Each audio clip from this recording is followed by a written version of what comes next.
Buat KKS yang terkasih di dalam Kristus, puji syukur kita panjatkan kepada Tuhan karena malam ini kita kembali dipersatukan dalam pendalaman iman yang temanya adalah tentang Allah Tritunggal, Allah Trinitas ya. Nah, perkenalkan, nama saya Kelly yang akan mendampingi pertemuan kita malam ini, dan pada sesi kedua hari ini tanggal 22 April ya, kita akan kembali bersama-sama mendalami misteri iman kita akan Allah Tritunggal. Nah, kita bersyukur karena pada malam ini kita akan dibimbing langsung oleh Romo Andreas B. Atawolo OFM, yang kita panggil akrabnya dengan Romo Andre ya.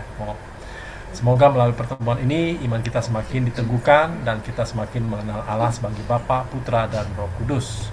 Sebelum kita mulai, mari kita doa dulu. Kita mulai dengan tanda kemenangan dalam nama Bapa dan Putra dan Roh Kudus. Amin.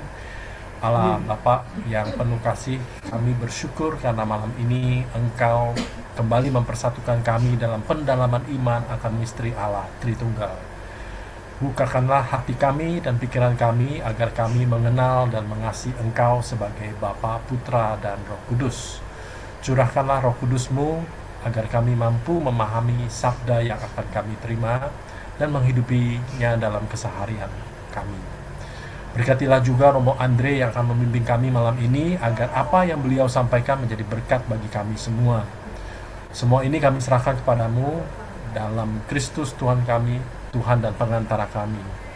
Santo Yakobus, doakanlah kami. Amin. Mungkin kita lanjut dengan doa Santo Fransiskus ya. Oke, bisa dibesarkan sedikit Bu Jacqueline tulisannya. Oke, mari kita lanjutkan dengan doa Santo Fransiskus dari Asisi. Tuhan, jadikanlah aku pembawa damai. Bila terjadi kebencian, jadikanlah aku pembawa cinta kasih. Bila terjadi penghinaan, jadikanlah aku pembawa pengampunan. Bila terjadi perselisihan, jadikanlah aku pembawa kerukunan. Bila terjadi kesesatan, jadikanlah aku pembawa kebenaran. Bila terjadi kebimbangan, jadikanlah aku pembawa kepastian. Bila terjadi keputusasaan, jadikanlah aku pembawa harapan. Bila terjadi kegelapan, jadikanlah aku pembawa terang. Bila terjadi kesedihan, jadikanlah aku pembawa sukacita. Ya Tuhan Allah, ajarlah aku untuk lebih suka menghibur daripada dihibur, mengerti daripada dimengerti, mengasihi daripada dikasihi. Sebab dengan memberi kita menerima, dengan mengampuni kita diampuni, dan dengan mati suci kita dilahirkan ke dalam hidup kekal. Amin. Dan kita lanjut doa kepada Santo Fransiskus untuk perdamaian dari Paus Leo. Santo Fransiskus, saudara kami, 800 tahun lalu, Engkau menyambut saudari maut sebagai pribadi yang hidup dalam damai. Doakanlah kami kepada Tuhan. Engkau menemukan damai yang sejati dalam salib San Damiano. Ajarilah kami untuk mencari di dalam Dia yang tersalib sumber segala perdamaian yang meruntuhkan setiap tembok pemisah. Engkau yang tanpa senjata melintasi batas-batas perang dan kesalahpahaman. Anugerahkanlah kepada kami keberanian untuk membangun jembatan di tengah dunia yang lebih suka membangun tembok-tembok pemisah. Di tengah zaman yang ditandai oleh konflik dan perpecahan ini, doakanlah kami agar kami dapat menjadi pembawa damai, saksi yang tak bersenjata, dan menghadirkan damai yang berasal dari Kristus. Amin. Dalam nama Bapa dan Putra dan Roh Kudus. Amin. Bapak-bapak, sebelum kita mulai semuanya, mari kita kenalan dulu ya sama Romo Andre ya. Beliau adalah Romo yang mungkin sudah akrab ya bersama-sama kita semua. Mungkin sedikit saya paparkan bahwa beliau studi S3 di teologi dogmatik di Universitas Kepausan Antonianum di Roma tahun 2016. Dan di tahun 2016 juga beliau aktif sebagai dosen teologi di Sekolah Tinggi Filsafat Driakarta. Dan Romo Andre juga dikenal melalui karya tulisnya, banyak buku yang ditulis, salah satunya buku Allah Trinitas tahun 2022 dan Kebangkitan Badan Kehidupan Kekal 2025. Kita bersyukur ya bahwa malam ini kita boleh belajar langsung dari beliau untuk mendalami misteri iman kita, yaitu Allah Trinitas, Allah Tritunggal. Nah, baik, tanpa berpanjang kata, saya persilahkan kepada Romo Andreas Bernardinus Atawolo OFM. Silakan Romo. Baik ya, selamat malam saudari-saudara semua. Apakah suara saya bisa didengar dengan baik? Baik Romo, jelas. Oke. Baik ya, sedikit menggarisbawahi poin yang sudah kita bicarakan di sesi yang lalu. Di sesi yang lalu itu fokus kita pada kitab suci Perjanjian Baru ya. Kita melihat beberapa teks ya yang menjadi pendasaran bagi kita untuk berbicara tentang Allah Trinitas gitu ya. Terutama kalau kita mau menggarisbawahi kembali, kita ingat teks-teks yang sangat sentral. Misalnya ketika Yesus dibaptis ya, putra dibaptis ya, roh turun ke atas putra, turun dan tinggal di atas putra, Bapa bersabda, berbicara, inilah anak yang kukasihi, ya, kepadanya aku berkenan. Ini salah satu peristiwa, suatu adegan di dalam kitab suci yang menunjukkan corak trinitarisnya. Contoh teks yang lain yang sangat penting untuk kita itu amanat baptis ya, dalam Injil Matius 28 ayat 19. Pergilah, baptislah mereka dalam nama Bapa, Anak, dan Roh Kudus. Kenapa teks ini penting? Pertama, karena Matius berbicara dengan latar belakang jemaat yang sudah menghayati iman akan Allah Trinitas dan menerapkannya di dalam liturgi mereka, terutama liturgi baptis. Orang dibaptis dalam nama Bapa, Anak, dan Roh Kudus. Maka penginjil Matius sekarang menulis Injilnya, meletakkan kata-kata itu, rumusan itu pada mulut Yesus sebagai suatu amanat. Ya. Yang penting bagi kita, kita ingat bahwa dalam amanat baptis itu ada tiga nama diri ilahi disebut, Bapa, Putra atau Anak, dan Roh Kudus. Dan ketiga itu disatukan oleh satu nama, onoma, ya, bentuk tunggal yang menjadi dasar bagi kita untuk nanti menyebut dalam bahasa dogmatis bahwa tiga pribadi Bapa, Putra atau Anak dan Roh Kudus itu satu nama. Bahasa dogmatisnya satu kodrat ya. Bahasa filosofisnya kalau Anda dengar orang mengatakan ketiganya itu satu esensi. Tapi itu bahasa filosofis. Yang penting bagi kita bahasa dogmatik ya. Satu kodrat. Kodratnya ilahi ya. Satu dalam kodrat kasih Allah ya sebagai suatu persekutuan. Nah, itu contoh teks-teks biblis yang sangat penting ya. Dan juga kita sudah mendengar teks-teks biblis yang coraknya itu berupa suatu doa atau seruan liturgis ya. Misalnya Paulus menyapa orang-orang ya, umatnya ya, ketika dia menulis surat selalu dengan nada trinitaris. Antara lain yang sampai kepada kita sekarang dalam liturgi kita yang dirumuskan dalam tata perayaan Ekaristi itu sebagai salah satu rumusan salam pembuka yang disampaikan oleh imam. Semoga rahmat Tuhan kita Yesus Kristus, cinta kasih Allah, dan persekutuan Roh Kudus bersamamu. Ya. Lalu umat menjawab, dan bersama rohmu. Nah, ini sebagai contoh untuk kita mengingat kembali teks-teks biblis yang sentral yang menunjukkan bahwa ya, apa yang dirumuskan di dalam kitab suci itu, terutama Perjanjian Baru, hidup di dalam rumusan liturgi, ya, didoakan, diulangi, ya, supaya rumusan itu perlahan-lahan membentuk iman umat yang berkumpul dan berdoa. Jadi dengan kata lain, liturgi kita adalah bagian yang tak terpisahkan, ya, dari rumusan dogmatis yang nanti kita akan bicarakan, baru dirumuskan pada abad keempat tahun 325 dengan konsili ekumenis yang pertama. Tetapi dalam periode pasca biblis, pasca perjanjian baru, kita sudah menemukan rumusan-rumusan itu hidup di dalam liturgi gereja kita.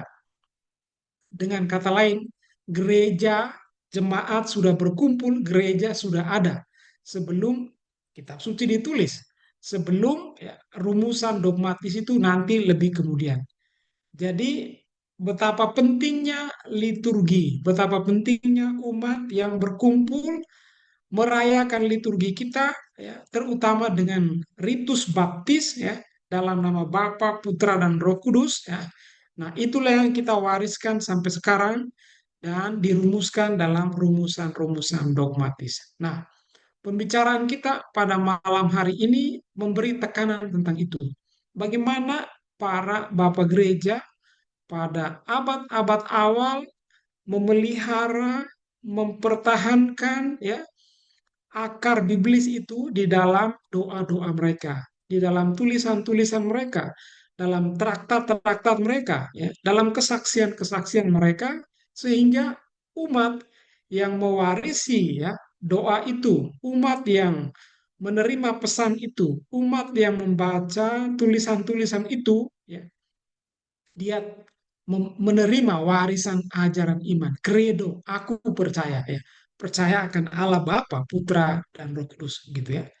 Jadi meskipun kita tidak menemukan, ya, istilah teknis Trinitas di dalam kitab suci, ya, namun kita mewariskan kekayaan iman, liturgi, dan doa-doa kita berakar pada kitab suci dan hidup di dalam liturgi kita.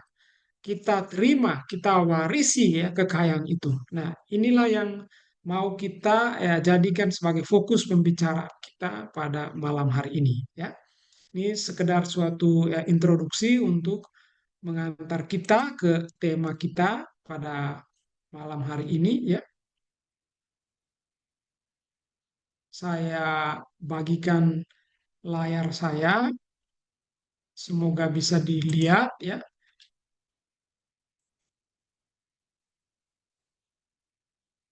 Ada beberapa teks yang masih dari, tapi nanti saya tunjukkan, ya, poin-poinnya yang paling penting, ya.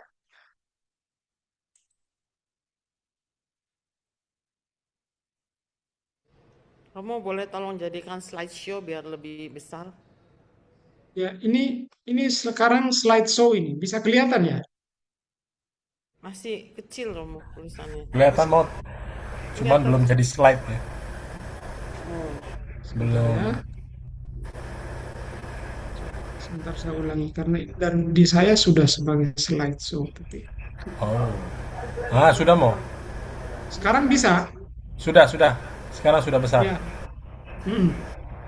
Oke, ya. Jadi kita pada malam hari ini berbicara tentang kesaksian, ya. Nah, terutama ini, ya, kesaksian para bapak gereja awal, ya. Nah, saya mulai saja, ya. Jadi ini saya untuk mengingatkan kita kembali saja, kali lalu kita sudah menunjukkan slide ini, ya. Jadi surat-surat dari Paulus yang ditulis, ya, bahkan sebelum Injil, ya, itu mengingatkan kita akan, ya, apa ya, semacam seruan-seruan, boleh kita sebut sebagai slogan-slogan, ya, yang menunjukkan iman ya, iman orang-orang Kristiani ya. Misalnya ya, Yesus adalah Tuhan. Nah, ini kan kita belum berbicara tentang rumusan dogmatis, tetapi surat kepada orang di Roma pasal 10 ayat 9 ya, ditemukan ya kata-kata seperti itu ya. Paulus mengajarkan ya, Yesus adalah Tuhan. Yesus adalah Kristus, misalnya ya, Kisah Para Rasul 18:5. Yesus adalah anak Allah. Jadi ini unsur ya kristologisnya gitu ya. Lalu misalnya ya, Allah telah membuat Yesus yang kamu salibkan itu menjadi Tuhan dan Kristus ya. Kata-kata Petrus ketika berkhotbah ya, misalnya ya. Lalu kita ingat lagi ya bahwa juga ada rumusan misalnya ya, bagi kita hanya ada satu Tuhan, yaitu Bapa, yang dari Dia berasal segala sesuatu, dan yang untuk Dia kita hidup, dan satu Tuhan, yaitu Yesus Kristus, ya, yang karena Dia segala sesuatu telah dijadikan. Ya. Misalnya, nah ini apa kekuatan biblis dari unsur kristologis ya, keilahian Yesus ya disebut, kita bisa sebut demikian. Atau unsur lain yang lebih coraknya trinitaris ya. Misalnya dari surat Rasul Paulus kepada orang di Korintus ya. Ada berbagai karunia roh, ya. Ada berbagai karunia tetapi satu roh, satu Tuhan ya. Ada berbagai kegiatan tetapi Allah yang sama. Lalu kemudian misalnya tadi yang kita sudah kenal ya, rumusan Matius ya. Baptis ya, amanat baptis, baptislah mereka dalam nama Bapa, Anak dan Roh Kudus ya. Tiga pribadi disebut dengan ya nama sebagai bentuk ya kesatuan kodrat ya. Lalu kemudian ya tadi ya rumusan liturgis ya dari 2 Korintus 13 ayat 13. Anugerah Tuhan kita Yesus Kristus dan kasih Allah dan persekutuan Roh Kudus ya. Jadi itu juga sudah kita kenal ya. Nah, sekarang kalau kita ya, melihat kembali juga ya satu teks liturgis yang lain ya. Misalnya saja yang kita penting untuk kita itu teks 1 Yohanes pasal 5 ayat 7 sampai 8. Kita tidak mempersoalkan ya tafsir ya, ilmu tafsir ya, eksegese yang ada di balik kalimat ini ya. Tetapi yang penting bagi kita ialah bahwa ya kata-kata ini masuk di dalam kanon kitab suci kita dan dirumuskan secara jelas di sana ya. Ada tiga yang memberi kesaksian di dalam surga. Bapa, Firman, dan Roh Kudus ya, unsur ketigaannya ya, unsur trinitarisnya. Kemudian ada unsur kesatuannya ya. Dan ketiganya adalah satu. Nah, ini rumusan yang sebenarnya di dalam kitab suci tetapi oleh para ahli kitab suci diyakini sebagai rumusan-rumusan yang hidup dalam liturgi ya. Jadi orang berkumpul berdoa ya mengucapkan rumusan seperti itu lalu kemudian ya masuk dalam teks-teks kitab suci kita ketika para penulis menulis teks ini ya. Nah, ini sekedar memberi catatan kembali ya apa yang sudah kita lihat kemarin ya. Nah, kita lebih maju lagi ya. Nah, ini saya tunjukkan ya dalam buku ini Early Christian Fathers ini ya. Nah, ini kita menemukan di sini ya kesaksian-kesaksian yang tadi saya katakan ya. Para bapak gereja awal ya. Misalnya ya surat yang dikenal sebagai surat pertama Clement ya. Surat gereja Roma kepada orang-orang di Korintus ya. Yang penting kita perhatikan yang saya kasih warna kuning ya. Nah, kita berada di akhir abad pertama, saudara-saudara semua, dan kita menemukan dokumen-dokumen di dalam gereja ya, terutama yang didokumentasikan oleh penulis buku ini ya. early Christian fathers ya, bapak-bapak gereja awal ya, dia sudah menulis kepada jemaat ya, dia sebut di situ ya, gereja ya yang hidup ya, gereja yang di Roma ya, gereja Allah ya, ya. Lalu kemudian kami menulis kepadamu ya, yang kami tulis kepadamu, kamu sebagai gereja yang dikuduskan oleh Allah ya, oleh atau melalui Yesus Kristus. Jadi kita sudah menemukan di sini ya, ya.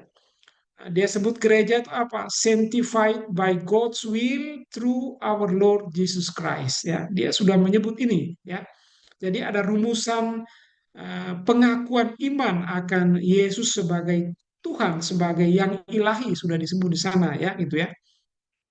Bahkan juga terdengar ya rumusan ya seperti salam Paulus tadi ya, rahmat yang berlimpah-limpah dan damai dari Tuhan ya, Tuhan kita Yesus Kristus menyertai kalian. Nah, ini sangat menarik ya. Gereja kita, jemaat pada masa itu ya, saling menyapa, memberikan salam yang sifatnya bisa kristologis, bisa juga sifatnya trinitaris ya. Lalu misalnya ya, surat ya Ignatius uskup Antioquia ya, kepada gereja di Efesus ya. Kita tahu ya 7 gereja awal yang sekarang di Turki sana ya, itu adalah cikal bakal ya gereja kita, dan 7 jemaat itu ya mereka pada saat-saat sulit, saat-saat persekusi, mereka saling menulis surat ya, memberi kesaksian, meneguhkan iman ya. Nah, ini misalnya juga ya, surat Ignatius ya, uskup Antioquia kepada rekan-rekan ya umat di gereja Efesus ya. Dia mengatakan apa ya? Kamu dibangun oleh Allah Bapa ya. Lalu kemudian ya mendapatkan ya berkat yang mengalir dari Yesus Kristus, dan kemudian kamu itu diangkat ya oleh Holy Spirit ya gitu ya. Nah, ini sangat menarik ya, surat-surat seperti itu sudah menunjukkan kesaksian yang sifatnya trinitaris. Juga dengan tekanan nuansa yang menarik ya. Kamu adalah bangunan ya yang dimulai oleh Bapa ya, yang ya dirahmati oleh Tuhan kita Yesus Kristus, dan kemudian yang diangkat ya, disempurnakan ya oleh Roh Kudus dalam hal ini ya. Juga sangat menarik kita perhatikan di bawah ya, yang penting sekali itu ya, kemartiran Santo Polikarpus, uskup Smyrna. Nah, ini murid dari Yohanes ya, pengarang Injil ya, generasi kedua ya setelah Injil. Dia menyebut di sini, kita perhatikan ya, dia mengalamatkan ya suratnya kepada dari Smyrna kepada orang-orang di Pilomelium ya. Dan dia sebut apa? Nah, ini menarik ya. Dia menyebut tentang gereja yang kudus dan katolik ya. Nah, lalu ya, semoga rahmat, damai dan kasih ya, mercy, peace and love ya, ya berlipat ganda ya dari Allah Bapa kita dan dari Tuhan kita Yesus Kristus. Saudara-saudara sekalian, kita berada di generasi pertama setelah kitab suci. Bukankah ini suatu kekayaan historis yang sangat penting bagi kita ya, untuk mengingat kembali bagaimana tadi yang saya katakan, jemaat yang berkumpul, umat yang sedang membangun gereja mereka juga dalam situasi sulit ya, bahkan kalau juga mengalami ya penolakan, pengejaran, persekusi, mereka tetap setia menunjukkan kesaksian iman mereka. Dan kesaksian iman mereka itu penuh dengan keyakinan, credo, percaya akan Yesus sebagai Tuhan, percaya akan Allah Bapa, Putra, dan Roh Kudus, saling menyapa, saling memberi salam seperti yang tadi saya contohkan dalam salam pembuka yang disampaikan oleh imam dalam liturgi kita. Rahmat Tuhan kita Yesus Kristus, cinta kasih Allah, dan persekutuan Roh Kudus. Nah, ini kekayaan iman kita ya, gereja Katolik ya. Bagaimana kekayaan itu diwariskan kepada kita ya, sekali lagi sebelum kita menemukan rumusan-rumusan yang formal dogmatis yang kemudian di abad keempat ya. Nah, ini sebagai contoh ya.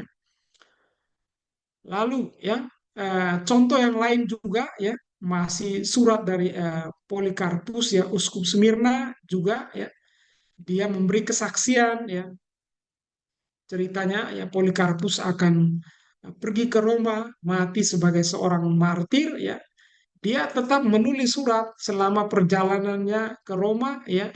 Dia menulis surat dan selalu menyapa umatnya dengan suatu peneguhan ya, yang sifatnya ya selalu menunjukkan kesaksian iman ya. Di sini kita lihat ya, ya kemuliaan kepada Bapa ya yang maha tinggi, dan kemudian ya pujian kepada Tuhan kita Yesus Kristus, dan dia yang menjadi ya gembala bagi apa? Catholic Church ya, gereja, seluruh gereja ya, gereja Katolik di sini. Nah, ini saya mau menunjukkan kesaksian-kesaksian awal ya. Ini yang sangat penting untuk sejarah ya gereja kita, tapi juga berarti ya sejarah kesaksian iman kita sejak abad-abad awal. Nah, saudara-saudara sekalian, demikian juga ya Justinus Martir ya memberikan kesaksian yang sama ya, yang saya kutipkan di sini. Nah, mari kita melihat ya suatu dokumen ini ya, Bapak Ibu, saudara-saudara semua, kita berada di akhir abad pertama. Kita berada di tahun 70 sampai 90 Masehi ya. Nah, kita di sana menemukan suatu dokumen yang diakui kebenarannya di dalam gereja Katolik yang disebut dengan Didache ya. Biasa juga disebut dengan istilah ya ajaran 12 rasul ya, ya. The teaching of 12 apostles ya, dia sebut demikian ya. Siapa yang menulis dokumen ini dan isinya apa ya? Seringkali dikatakan bahwa dokumen ini ya ditulis atau dikaitkan ya, dengan ajaran 12 rasul. Orang yang persis menulisnya tidak diketahui ya, tetapi ini semacam suatu manual ya, suatu petunjuk ya bagi jemaat ya, bagi gereja yang sedang bertumbuh pada masa itu ya. Nah, yang bisa kita sebut ya oleh para ahli disebut sebagai dokumen tertua setelah Perjanjian Baru ya, yang memuat kesaksian tentang iman akan Allah Trinitas di Didache ya, ajaran 12 rasul ya, yang muncul pada akhir abad pertama ya, semacam suatu risalah ya, yang memuat antara lain ajaran tentang ritus sakramen, terutama tentang baptis dan ekaristi. Ya, dua sakramen yang sampai sekarang kita sebut sebagai sakramen inisiasi ya, dan sudah menjadi ya penghayatan dalam liturgi jemaat pada akhir abad pertama, tahun 70 sampai tahun 90 Masehi ya. Kita melihat salah satu contoh di sini ya yang kita ambil dari buku atau bagian ketujuh dari dokumen yang disebut dengan Didache ya. Mengenai pembaptisan ya. Nah, ini dia sedang berbicara tentang sakramen baptis ya. Mengenai pembaptisan, baptislah dalam nama Bapa dan Putra dan Roh Kudus dengan air kehidupan ya. Pembaptis menenggelamkan calon baptis 3 kali ke dalam air atau mengalirkan air pada kepala sejumlah 3 kali sambil berkata ya dalam nama Bapa, Putra, dan Roh Kudus. Kita semua tahu ya rumusan ini hidup di dalam liturgi kita sampai sekarang ini ya. Jadi sekarang kalau kita menemukan rumusan liturgi yang sudah jadi ya, sudah baku, kita sekarang mengetahui bahwa di dalam tradisi gereja kita sejak ya petunjuk yang dibuat ya oleh para rasul ini dan diwariskan dalam gereja yang disebut dengan Didache ini ya, suatu manual, suatu arahan bagaimana mereka merayakan liturgi, terutama dalam hal ini yang kita lihat tadi liturgi baptis. Sekali lagi ya, dalam Didache ini ada suatu amanat tentang liturgi baptis. Baptislah dalam nama Bapa dan Putra dan Roh Kudus. Sangat menarik ya kalau kita mendengar bunyi dari amanat ini mengingatkan kita tadi apa yang saya ulangi bahwa eh, Matius pada akhir Injilnya ya memberikan eh, kepada kita warisan tentang amanat baptis dari Yesus sendiri. Pergilah, baptislah mereka dalam nama Bapa dan Anak dan Roh Kudus ya, gitu ya. Nah, di sini kita menemukan ya suatu kontinuitas ya dari ya, gereja Matius ya atau jemaat Matius yang hidup ya secara liturgis ya penghayatan iman di dalam komunitas yang hidup menurut ini manual ini ya risalah ini yang disebut dengan Didache ini ya terutama dalam sakramen baptis yang kita lihat ya. Nah, eh, dokumen yang lain ya kita berada di 130 ya sampai 140 atau ya 130 atau 40 Masehi ya. Ada suatu dokumen yang disebut dengan Pastor Hermas ya gitu ya. Nah, ini ya dia juga memberikan semacam suatu petunjuk ya. Ya. Jadi arahan kepada umat ketika mereka merayakan liturgi ya. Apa yang dia katakan ya? Pertama-tama ya, ya kamu menunjukkan ya kepercayaan kamu ya. Percayalah. Jadi ini bicara tentang credo ya. Percayalah bahwa Tuhan itu satu, Dia yang Maha Esa ya, yang menjadikan segalanya ya, dan menyempurnakannya ya, serta membentuk segala sesuatu ya. Ia sendiri tidak dibentuk. Ia sendiri tidak dipengaruhi oleh sesuatu di luar dirinya. Ya. Karena dia Allah, dia Maha Esa. Ya. Jadi dia sudah menunjukkan juga bahwa iman Kristiani itu ya iman yang juga coraknya monoteis. Ya. Kata-kata ini jelas diinspirasikan oleh rumusan yang sifatnya monoteis ya dalam kultur orang-orang Israel yang kita wariskan dalam Perjanjian Lama ya. Kita ingat ya salah satu teks yang penting dalam apa ya Perjanjian Lama itu datang dari kitab Ulangan ya. Yang biasa disebut dengan ya Shema Israel ya. Jadi ini semacam kredonya orang Israel begitu ya. Nah, dengarlah hai orang Israel, Tuhan itu Allah kita, Tuhan itu Esa gitu ya. Nah, nanti di dalam perjanjian baru ya, ketika Yesus ditanya oleh seorang ahli hukum lalu ahli Taurat ya, mana hukum yang utama ya, Yesus mengutip kata-kata ini ya, dengarlah ya ini, hai orang-orang Israel. Jadi ada unsur keesaan Tuhan ya, monoteis ya. Jadi apa yang bisa kita katakan di sini dengan contoh teks seperti ini, saudara-saudara semua ya, bahwa ada unsur ya keyakinan iman yang sifatnya trinitaris ya, jelas, tapi juga ada tekanan ya, kontinuitas ya dari perjanjian lama yang juga menunjukkan unsur monoteismenya ya.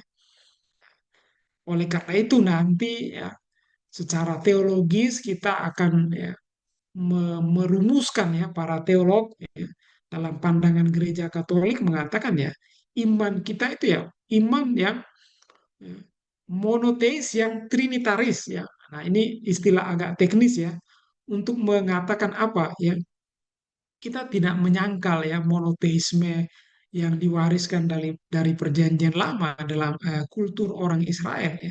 Tetapi monoteisme itu sekarang ya coraknya adalah trinitaris ya.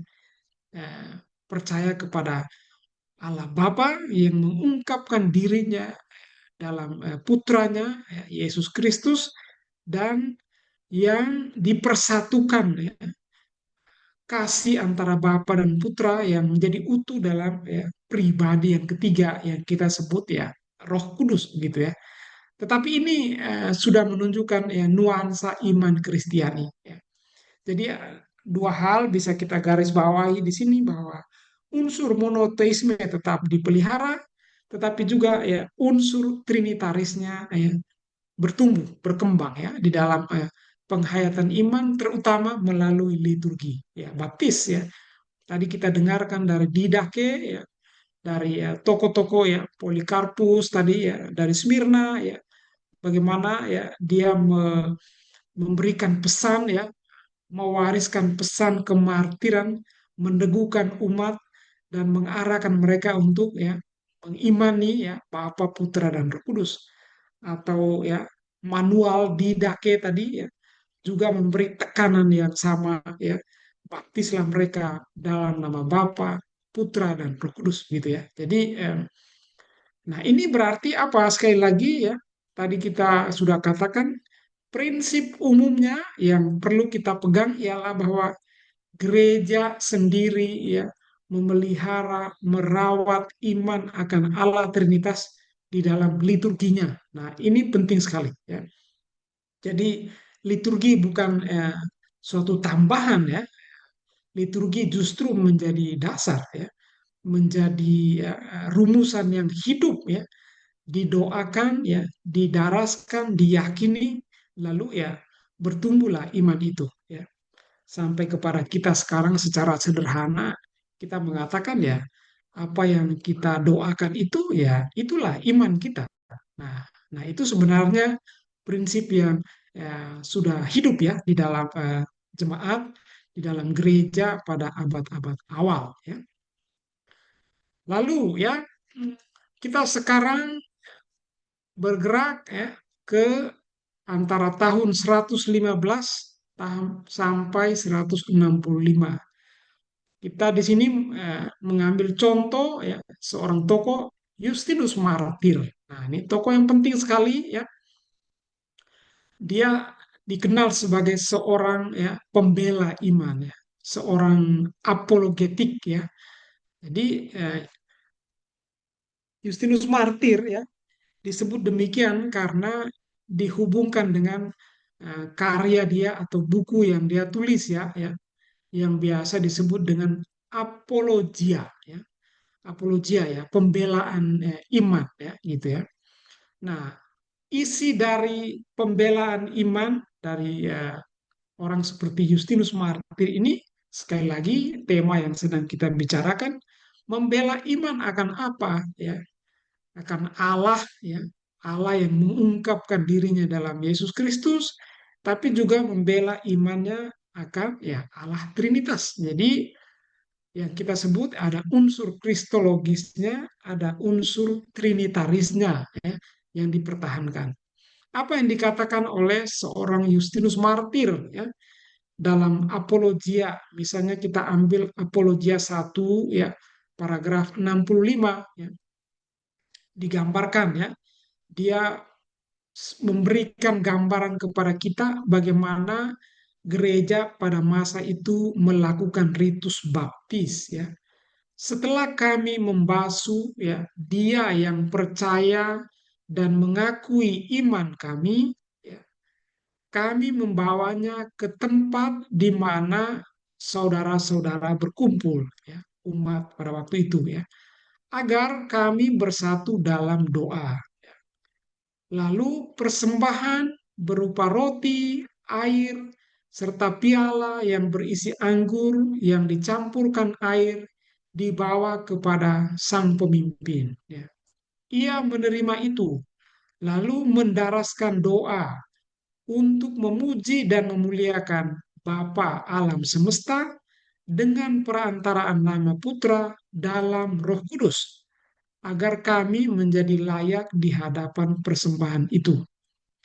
Saudara-saudara sekalian, Kalau kita membaca rumusan ini yang ditulis oleh Justinus Martir ya dalam Apologia dia ya, dia sedang memberikan suatu kesaksian kepada kita. Kita di abad kedua, Bapak Ibu ya, tahun 115 sampai 165 ya. Justinus Martir hidup di situ ya pada fase itu ya. Dan dia di dalam apologia dia ya memberi suatu kesaksian yang menurut saya ya indah ya sebagai suatu liturgi ya, eh, mengandung kekayaan biblis, kekayaan teologis yang sangat kuat, dan dengan demikian ya menunjukkan bahwa dia ikut serta memelihara, merawat iman itu ya, membela imannya, membela keyakinan dia, maka disebut dengan apologia ini ya. Dia disebut sebagai bapak apologetik ya. Ya. Nah, apa yang dia katakan? Ya, dia katakan tentang liturgi yang hidup dalam gereja mereka ya, dalam jemaatnya ya. Maka dia mengatakan ya, apa yang terjadi ya? Ini kan sebenarnya yang kita lihat di sini ada dua sakramen yang sedang dia gambarkan ya. Ada sakramen baptis ya, dan orang yang dibaptis itu kemudian ya dirayakan sebagai puncak dalam Ekaristi. Jadi dua sakramen itu sangat sangat menonjol ya menjadi praksis iman yang sangat penting ya. Mereka berkumpul ya membaptis orang yang masuk ya. Jadi ini inisiasi ya, maka disebut demikian ya. Lalu kemudian ada persembahan ya. Kami membawanya ya, setelah dibaptis kami membawa ke tempat saudara-saudara berkumpul ya, kami bersatu dalam doa. Kemudian ya ada persembahan ya, roti, air ya, piala yang berisi anggur ya, dibawa kepada seorang pemimpin ya. Ya, mungkin pemimpinnya, imamnya mungkin ya. Lalu kemudian ya dikatakan bahwa ya dia memimpin doa ya dalam keyakinan ya memuliakan Bapa alam semesta ya dengan perantaraan Putra dan dalam kesatuan dengan Roh Kudus. Nah, ini eh, sangat penting dan kaya untuk kita ya, warisan dari Justinus Martir ya. Lalu ya eh, masih tentang ya eh, kembali ke sebentar tentang Polikarpus dari Smyrna tadi ya. Tadi saya sudah katakan bahwa dia adalah murid dari Yohanes ya, penulis Injil ya. Yang keempat, Injil yang keempat ya. Eh, Dia mengutip banyak teks dari Injil Yohanes ya sebagai dasar untuk menjelaskan imannya, menunjukkan kesaksiannya sebagai seorang martir ya. Kalau Anda bersiara ke Turki, pergilah ke kota ya Smyrna ya.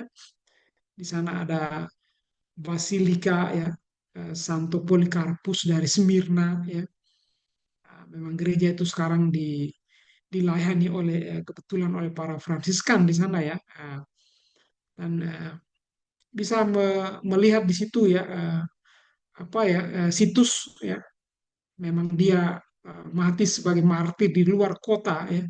Tapi Basilika itu yang memberi banyak kesaksian, informasi bahwa ketika ia akan ya, menghadapi ancaman maut sebagai seorang martir ya, dan dikasih pilihan yang sulit ya, apa pilihanmu, mau ya mengikuti pilihan ya, mengikuti apa yang diminta oleh pemimpin ya, oleh kaisar, dan karena itu menyangkal imanmu ya, atau ya bertahan dengan iman kamu dan kalau begitu hadapi maut ya gitu ya kurang lebih ya. Lalu keluarlah dari mulut Polikarpus ini ya yang sebagai seorang martir tidak takut menghadapi maut ya, dia justru ya, mewariskan kepada kita suatu seruan doa yang sangat penting ya, ya yang dicatat di dalam sejarah ya, kesaksian Polikarpus dari Smyrna ya. Dan ini alineanya yang saya kutipkan ya dari kesaksian ya Polikarpus ini ya. Aku memujimu karena pada hari dan saat ini engkau telah menjadikan aku pantas untuk masuk dalam bilangan para kudus, yaitu piala Kristus, untuk kebangkitan dalam hidup yang kekal bagi jiwa maupun raga, dalam roh yang tidak bercela. Ya.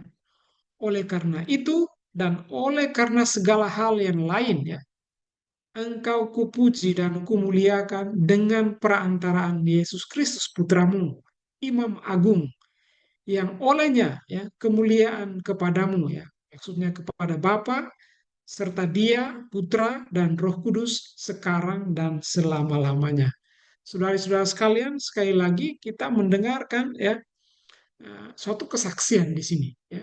Polikarpus dari Smyrna ya, generasi setelah ya Yohanes penulis Injil ya, kesaksian tentang keberanian dia, ya, komitmen iman dia untuk ya, menghadapi ancaman maut ya, bukan dengan meninggalkan imannya, melainkan justru ya memberikan suatu kekuatan ya, kesaksian dengan ya semacam suatu doa di sini ya, suatu pujian. Ya.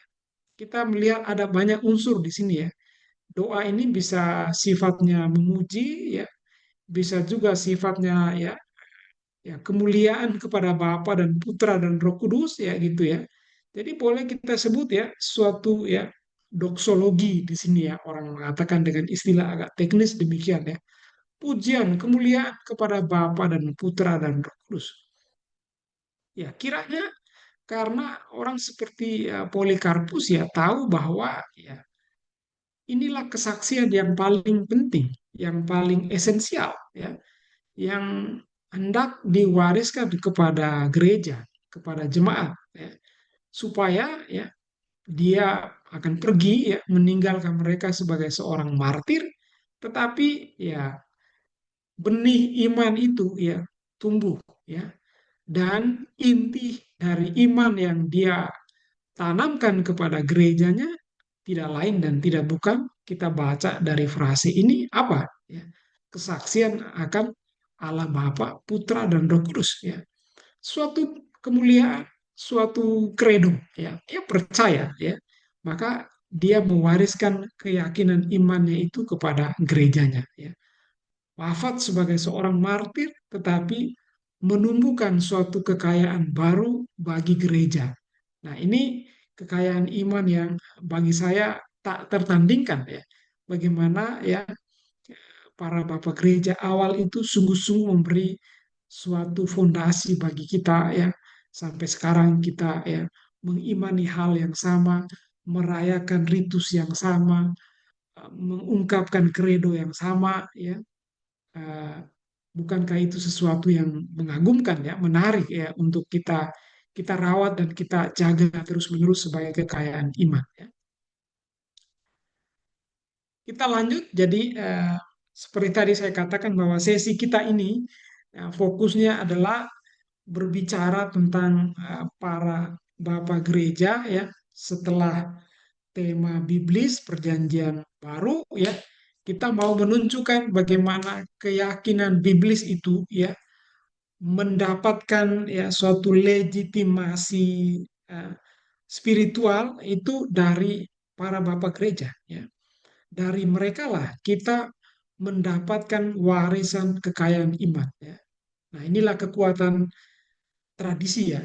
Bagi kita gereja Katolik, gereja Roma ya, berbicara tentang tradisi itu berarti bagaimana ya warisan iman yang sama itu dipelihara terus-menerus sampai kepada ya kita ya setelah perjalanan sejarah ya berabad-abad lamanya.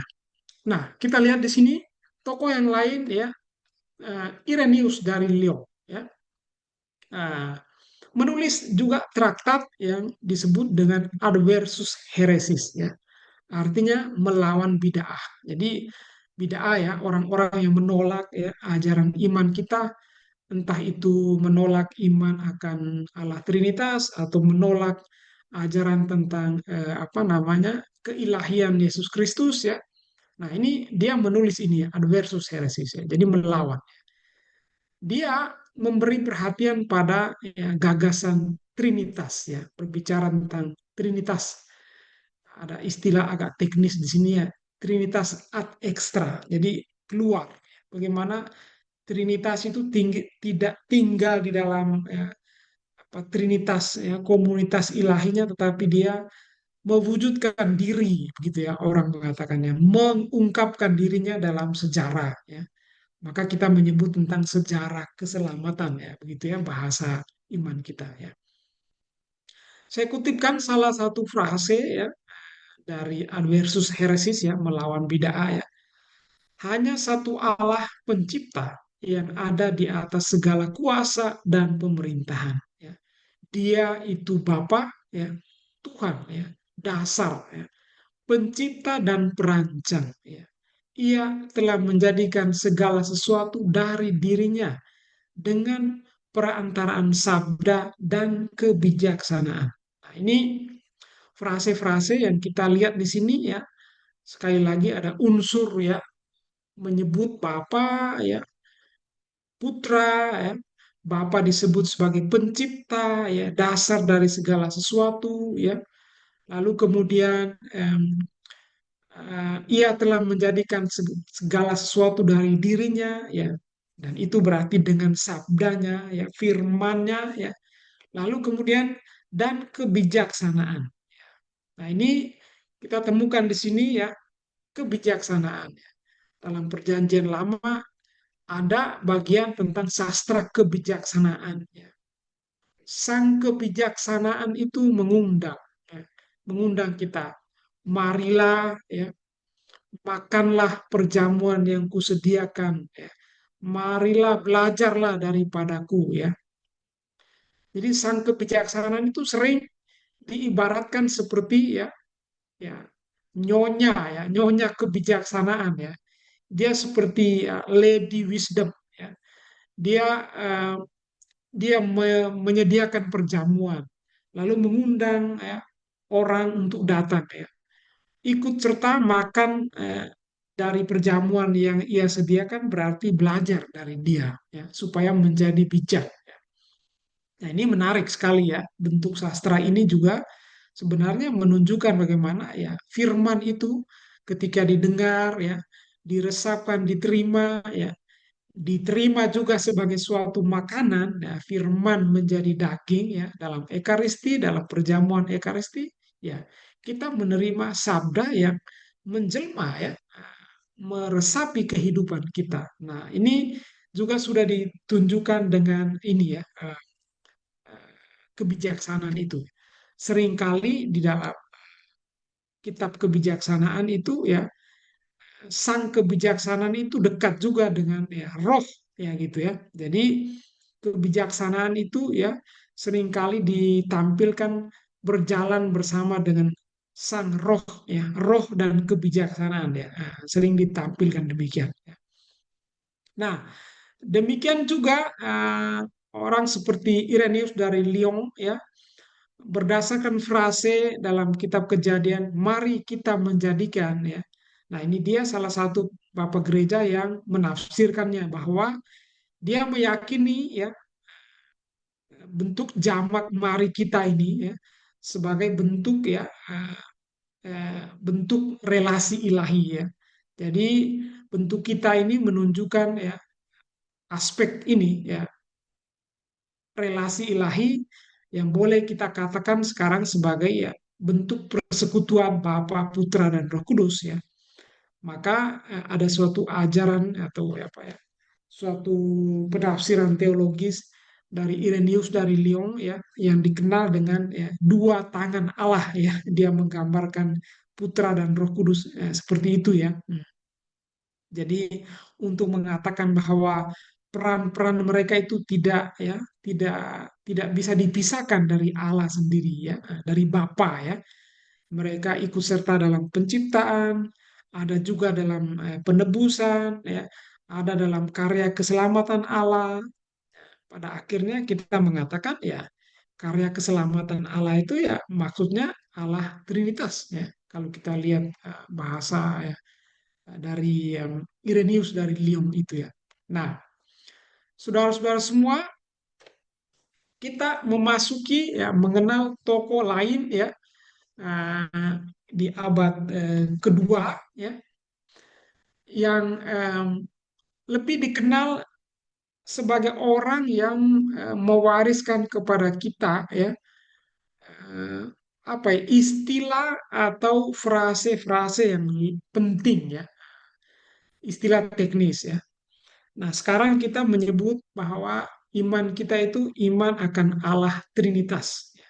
Kata apa yang kita sebut sebagai iman akan Allah Trinitas ini suatu ajaran dogmatis.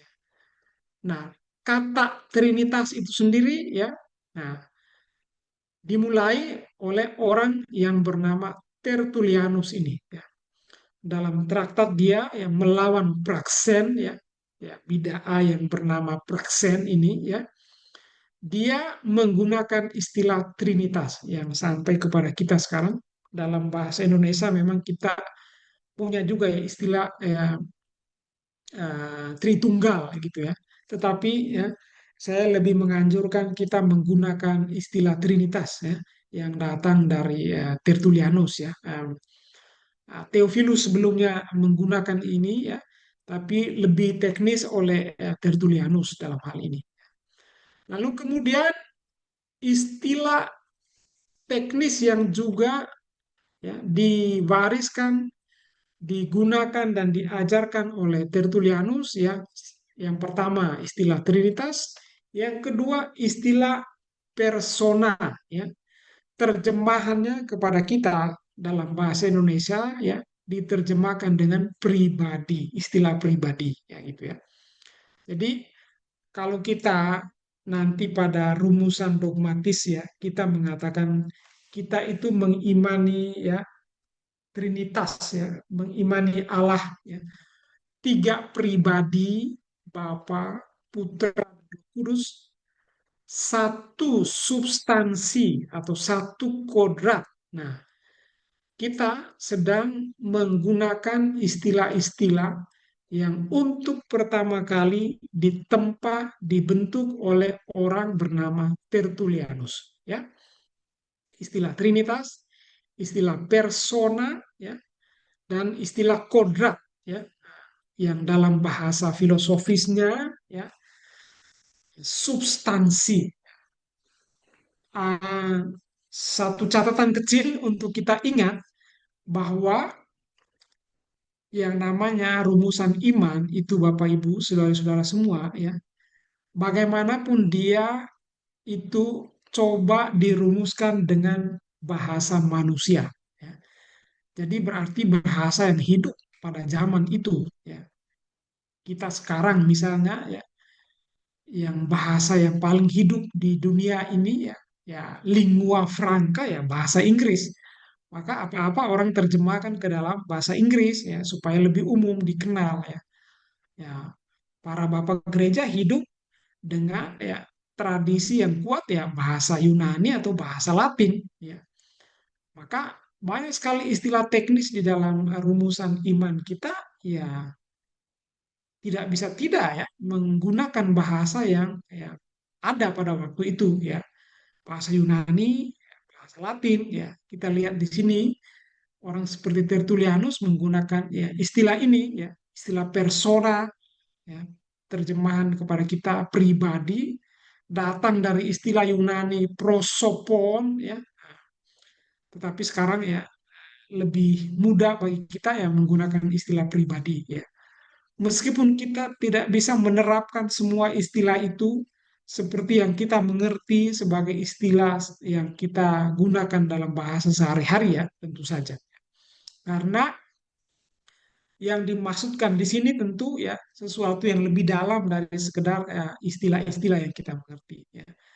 Lalu kemudian dia juga menempa frase-frase lain yang agak teknis ya itu ya. Yang mungkin lebih penting kita lihat itu di sini di bawah ini ya. Una ya. Una itu satu ya. ya, substansi, ya, satu substansi, substansia, tres, ya, tiga persone. Ya. Terjemahannya satu substansi, tiga pribadi atau tiga persona. Ya. Jadi dia sudah memulai ya, istilah-istilah seperti ini. Lalu istilah ini homoousia, satu kodrat. Ya. Jadi ini juga ya nanti kita akan gunakan. Nah, jadi apa yang mau dikatakan di sini? Intinya ialah bahwa kalau nanti pada abad kelima, abad keenam, ya, konsili ekumenis itu merumuskan iman kita ya, iman akan Allah Bapa, Putra, dan Roh Kudus. Tiga pribadi, satu kodrat. Nah, rumusan itu tidak dibuat oleh para bapak konsili ya, artinya tidak datang dari mereka sendiri dan tiba-tiba gitu ya. Nah, tapi ini yang kita lihat dalam presentasi pada sesi ini ialah bahwa istilah-istilah teknis itu ya muncul sudah berkembang tadi ya dalam arti liturgi sudah dihayati, dimaknai dan kemudian ya sekarang dirumuskan sebagai istilah sebagai rumusan dogmatis ya. Maka misalnya juga rumusan lain di bawah kalau yang alinea di bawah yang saya rumuskan ya Trinitas Unius Divinitatis ya Pater et Filius et Spiritus Sanctus. Nah, itu kan seperti rumusan tanda salib, rumusan doa-doa kita ya dalam nama Bapa, Putra dan Roh Kudus begitu ya. Jadi itulah sumbangan dari para apa ya tokoh-tokoh entah itu yang kita sebut sebagai martir, entah itu sebagai seorang para kudus atau seorang teolog ya. Nah, mereka mewariskan kepada kita kekayaan iman yang sungguh-sungguh berharga. Ya. Kita di abad kedua ya dengan toko Tertullianus ya menjelang abad ketiga ya. Lalu kemudian orang lain ya Origenes ya mewariskan hal yang sama, kekayaan yang sama ya. Istilah pribadi tadi saya sudah jelaskan dengan Tertullianus juga dipertahankan oleh Origenes ya. Kemudian istilah homoousia yang terjemahannya satu hakikat juga dipertahankan oleh orang seperti Origenes ya. Jadi ya, ada suatu apa ya kontinuitas ya keberlanjutan dari paham yang sama, pemaknaan yang sama, usaha atau upaya untuk mempertahankan iman yang sama. Ya. Apa ya? Kalau menurut saya, ya, kekayaan iman kita itu ya sifatnya kontinu ya, bukan hanya karena istilah teknis ya, tapi juga bagaimana orang dari generasi ke generasi mempertahankan benang merah ya keyakinan iman, esensi iman yang sama. Bagi saya sekali lagi itu ya suatu kekayaan ya. Em, Kekayaan yang bisa kita sebut ya diberikan kepada kita ya kalau mau menyebut dengan keyakinan iman ya dianugerahkan kepada kita dalam gereja kita dan hendaknya memang dipelihara, dijaga terus-menerus ya. Nah, syukur kepada Allah ya bahwa ya para para rasul, lalu kemudian para kudus, para martir ya, para teolog, para bapak gereja ya merawat, memelihara iman itu sampai kepada kita sekarang. Nah, Bapak Ibu ya, maka ya sebelum nanti kita pada sesi yang ketiga, kalau nanti kita akan berbicara tentang rumusan dogmatis ya, yang nanti ya sudah jadi dan dirumuskan lalu sampai kepada kita sebagai credo, aku percaya gitu ya, credo panjang gitu ya. Nah, sebenarnya menarik sekali kita ambil sebagai satu contoh di sini ya, eh, yang nanti akan disambung pada sesi berikutnya ya. Suatu contoh ya, dari ya kita sebut ya doa atau doksologi ya, seruan, pujian, kemuliaan kepada Bapa dan Putra dan Roh Kudus dari ya Santo Efrem dari Syria ya. Warisannya sampai kepada kita ya. Kita berada di awal-awal abad keempat ya, antara tahun 306 sampai 373 ya. Apa yang dia tuliskan ya. Jadi doa yang dia rumuskan dan kemudian didaraskan ya di dalam gereja, di dalam jemaat yang sampai kepada kita. Yang kalau kita baca dan kita dengar, ini seperti ya suatu ya cikal bakal dari ya kredo kita. Nah, kita lihat di sini ya, yang saya kutipkan dari doa doksologi ya, Santo Efrem dari Syria ini. Kemuliaan bagi Dia yang datang kepada kita melalui anaknya yang sulung. Kemuliaan bagi Dia yang berdiam, yang berbicara melalui suaranya. Kemuliaan bagi Dia yang maha agung, yang menjadi nyata melalui epifaninya. Kemuliaan bagi Dia yang spiritual, ya, yang berkenan agar putranya menjadi tubuh, menjadi daging, ya, firman menjadi daging. Sehingga melalui tubuh, kuasanya menjadi nyata. Dan melalui tubuh, ya, tubuh anak-anak umatnya beroleh kehidupan. Sekali lagi, ini kan ya belum jadi sebagai suatu kredo, ya, suatu rumusan aku percaya, atau suatu doa, pujian, dan kemuliaan. Tetapi kita sudah melihat bahwa ya bagaimana rumusan itu sudah hidup. Ya. Sekali lagi dipelihara, dirawat, didoakan berulang kali, ya gitu ya. Nah, maka dia akan menjadi suatu kekayaan. Jadi kita boleh sebut sebagai apa ya? Semacam suatu fragmen ya. Nah, fragmen-fragmen dari doa yang nanti ya akan menjadi pegangan bagi para bapak konsili untuk ya kemudian merumuskan ya, kredo yang nanti ya yang setiap hari Minggu pada hari raya ya kita daraskan kredo yang sama, doa kita yang sama dalam seluruh liturgi gereja kita. Ini sebagai contoh untuk menunjukkan uh, apa ya boleh kita sebut suatu evolusi ya dari rumusan keyakinan iman kita. Saudara-saudara sekalian, dengan begitu ya, maka kita boleh menyebut, saya katakan bahwa sebenarnya gereja kita itu ya mewariskan keyakinan ya akan ya ini persekutuan Allah Trinitas sendiri ya. Bahasa Paus Fransiskus ya, gereja itu apa? Ikon ya persekutuan Allah Trinitas. Seperti ya keluarga ilahi itu, demikian juga gereja hendaknya demikian ya hidupnya ya. Nah, sekarang kita coba membahasakan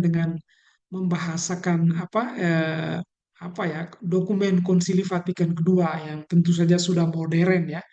Saya membuat suatu lompatan ya dari Bapak Gereja awal itu saya mau menunjukkan bagaimana setelah berabad-abad ya dalam Konsili Vatikan kedua ya spirit yang sama itu ditunjukkan ya dengan merujuk pada Santo Cyprianus ya konstitusi dogmatis tentang gereja Lumen Gentium ya Konsili Vatikan kedua merumuskan apa?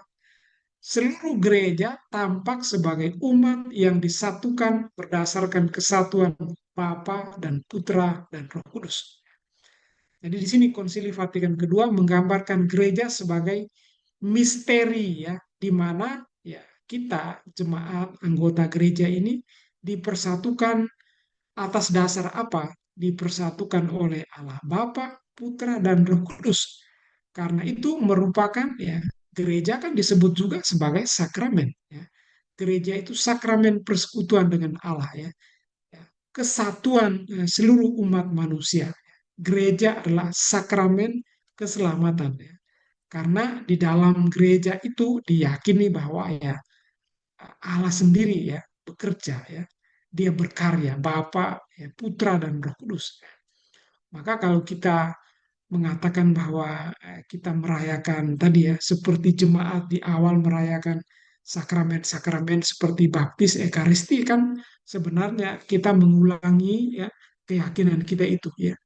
Ciri gereja itu ya yang juga oleh Gaudium et Spes ya di didasarkan pada doa Yesus disebut ya supaya mereka semua menjadi satu sama seperti Engkau ya Bapa di dalam aku di dalam Engkau, agar mereka juga di dalam kita, supaya dunia percaya bahwa Engkaulah yang telah mengutus aku. Nah, ini kan doa Yesus yang sangat indah dan doanya itu ya trinitaris ya. Dia berdoa kepada Bapaknya ya supaya memberikan karunia roh dan kita semua ikut serta ya sebagai anggota gereja dalam ya persekutuan Allah sendiri ya. Atau dalam kata-kata Gaudium et Spes ya, ketika Yesus berdoa kepada Bapa supaya semua orang menjadi satu sama seperti Dia dan Bapa adalah satu, Dia mengisyaratkan ya kemiripan antara persatuan atau persekutuan Allah Trinitas dengan ya gereja sebagai persekutuan. Nah, kita seringnya gereja ya, gereja Kristus juga adalah suatu sakramen, suatu persekutuan dalam arti itu. Ya. Jadi dengan demikian ya, tadi kita melihat bahwa karena ya terpeliharanya ritus ya, liturgi itu yang menjadi kesaksian yang hidup tentang iman kita ya, gereja itu ya persekutuan umat beriman yang dibaptis ya dalam nama Bapa dan Anak dan Roh Kudus. Bapa dan Putra dan Roh Kudus ya. Dengan baptis ya, ini pentingnya sakramen baptis yang diwariskan kepada kita. Dengan baptis jemaat masuk dalam persekutuan dengan gereja. Dipersatukan dalam Kristus yang telah bangkit dari maut, dikuatkan oleh tubuh dan darah Kristus melalui ekaristi, dan menerima Roh Kudus di dalam hatinya sebagai jaminan hidup yang kekal. Ya. Menurut saya ini keindahan ya, gereja ya yang diwariskan kepada kita ya, saudara-saudara semua.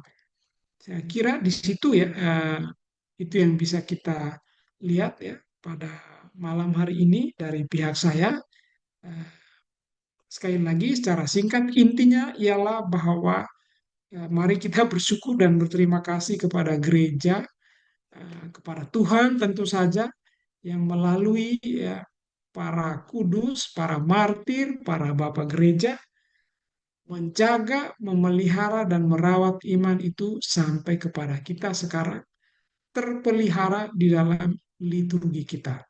Dan oleh karena liturgi yang hidup itu, maka ya rumusan iman secara dogmatis itu tidak mati ya. Dia bukan rumusan kosong ya. Dia adalah rumusan yang mengungkapkan kesaksian iman yang hidup dan terus ya hidup ya untuk juga suatu masa depan ya penuh harapan. Oke, saya kira itu ya sementara dari saya untuk sebagai bahan inspirasi untuk bisa kita dalami bersama.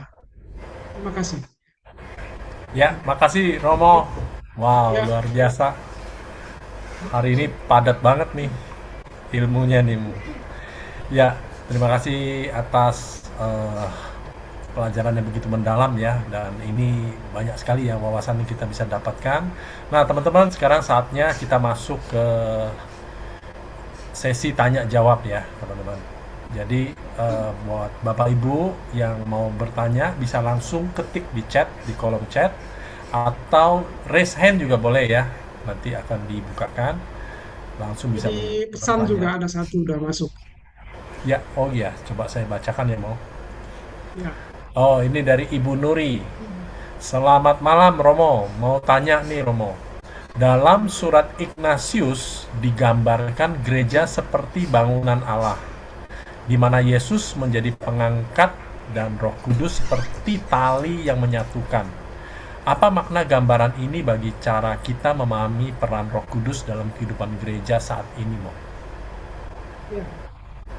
Itu penting ya frase yang tadi saya kutip itu dan bagus sekali ya Ibu atau Mbak Nuri ini dia sudah menerjemahkan itu ya.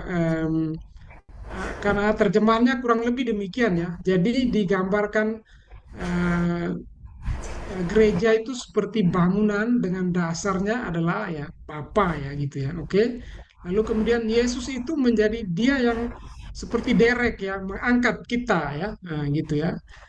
Lalu roh itu seperti talinya. Jadi tali itu sifatnya apa? Mengikat kan, mempersatukan. Jadi ini sebenarnya bahasa simbol yang sangat menarik maknanya ya.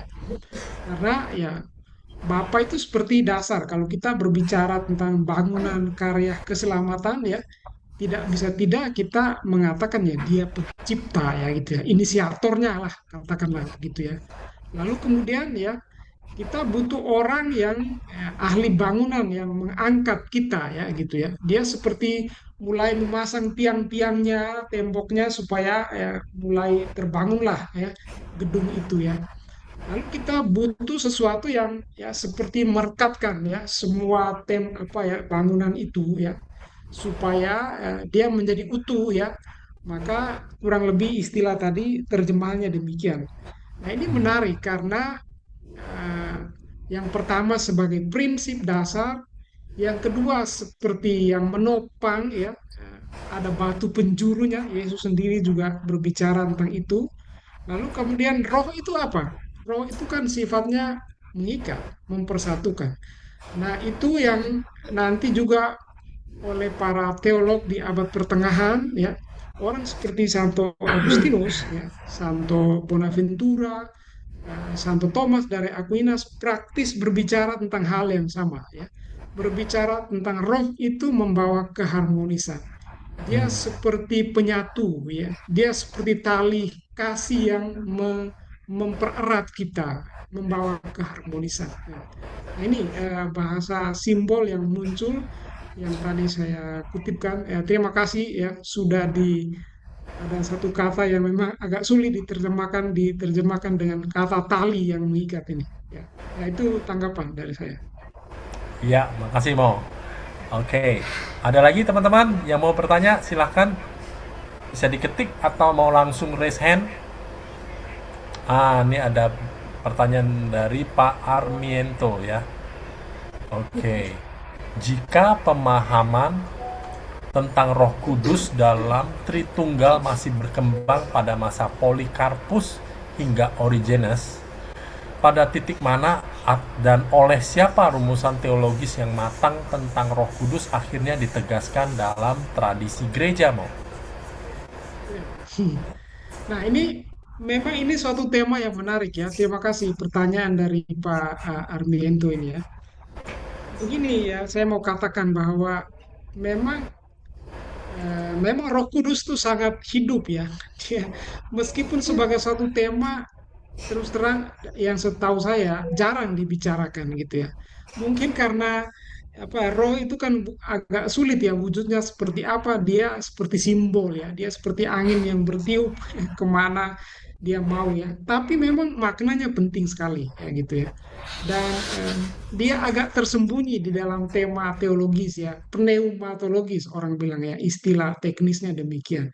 Nah, memang di dalam tulisan-tulisan Bapak Gereja awal tadi, kita menemukan masih agak tersamar dia ya, ya. Tadi dengan istilah tali, dia seperti pengikat gitu ya.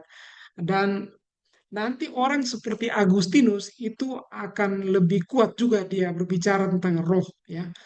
Roh itu kalau bahasa sederhananya terjemahan dari Agustinus itu seperti kasih bersama ya, karunia bersama gitu ya, bahasa Agustinus ya. Karunia bersama itu artinya apa? Sesuatu yang saya merasa memilikinya, Anda juga merasa memilikinya ya. Kalau kamu memilikinya, saya ikut bersyukur. Kalau saya merasa memilikinya, kamu juga ikut bersyukur dan berterima kasih karena saya memilikinya. Saya tidak jelas kalau kamu memilikinya. Nah, itulah roh.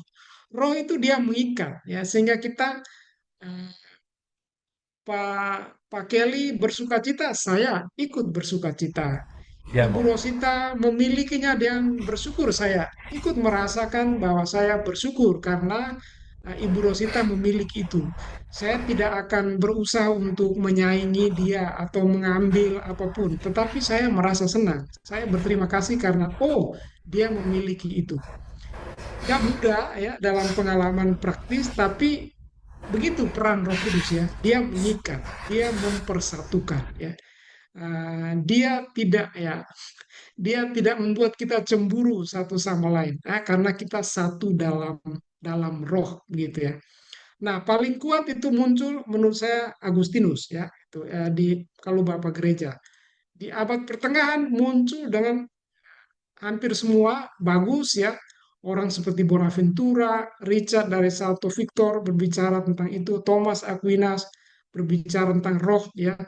Aquinas menulis dengan istilah ya apa ya, amor unitivus ya, kasih yang mempersatukan ya gitu ya. Uh, Richard dari Santo Victor menggunakan istilah yang bagus juga ya. Uh, Condilectio, terjemahnya kurang lebih seperti share love, ya, kasih bersama. Ya, itu tadi saya gambarkan bahwa kalau kita merasa mengasihi sesuatu dan sesuatu itu menjadi milik kita bersama, ya tadi ya saya tidak merasa kurang karena yang satu mendapatkan karunia itu. Nah, jadi menjawab pertanyaan itu ya apa namanya semakin kuat berkembang di abad para bapak gereja dengan Agustinus, medieval ya abad pertengahan dengan tokoh seperti Richard, Bonaventura, Thomas Aquinas. Lalu kalau agak modern itu ada ya Congar ya itu seorang teolog ya Jerman ya sebenarnya menulis dalam bahasa Perancis tapi banyak juga terjemahan dia. Dia ada 3 volume besar-besar itu ngomong tentang Holy Spirit ya. Itu bisa dibaca sekarang. Jurgen Moltmann misalnya kalau Anda cari ya bisa menemukan juga tokoh-tokoh seperti itu. Tapi memang tidak menonjol dan tidak ramai dalam arti ya, tidak seramai kita berbicara tentang putra dan bapa ya tadi ya. Ya semoga nanti siapa tahu kita ada yang berminat dan mencari membuat studi khusus tentang roh karena itu sangat penting ya untuk kehidupan gereja. Oke ya itu tanggapan dari saya pertanyaan Ya, ini. makasih Mo. Terima Ya, kasih. Ini juga ada terima kasih dari Ibu Nuri tadi atas tanggapannya Romo. Lalu oh ada ya Bu sama-sama boleh. Nesya. Ya, Bu Nesya ini informasi nih. Ibu Bapak materi yang Romo Andre bawakan sebagian besar ada dalam buku karangan Romo dengan judul Allah Trinitas.